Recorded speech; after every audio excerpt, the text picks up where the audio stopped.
qu'il y ait cette reprise, même s'il y a évidemment un effet de rattrapage. Les Français ont besoin de retrouver une vie normale.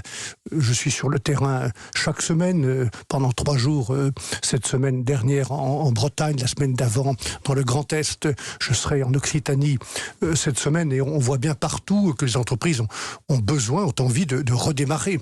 Donc c'est une très bonne nouvelle que cette reprise, même s'il y a un effet de rattrapage. La question, c'est comment vous transformez ce rattrapage conjoncturel au sortir, et nous ne sommes pas encore complètement sortis de cette crise terrible du Covid, comment on le transforme en une relance durable, en une croissance durable. Et donc il va falloir mobiliser d'autres moyens. C'est-à-dire ? Parce que hier, sur cette antenne, le ministre de l'économie, Bruno Le Maire, a affirmé, par exemple, qu'on a échappé à la vague de faillite parce que le gouvernement a protégé l'économie et qu'il va continuer à l'accompagner. Oui, mais toutes ces mesures de protection conjoncturelle, le chômage partiel que le gouvernement a bien fait d'activer, ça ne peut pas durer éternellement. Dès l'instant où nous retrouvons une reprise et que ce rattrapage se confirme. La question, c'est comment vous faites le pari de l'activité ? Ce pays a besoin de redémarrer. Il a des problèmes, nous avons des problèmes structurels très graves.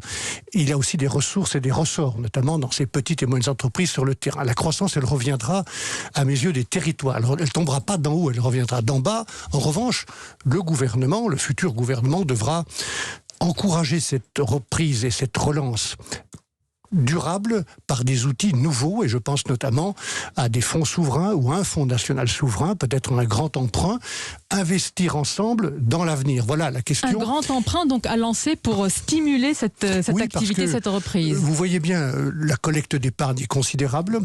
Les Français épargnent beaucoup, ils ont d'ailleurs beaucoup épargné pendant cette crise. Moi, je pense qu'il y a le moyen d'orienter cette épargne vers l'investissement, que les Français investissent dans la France.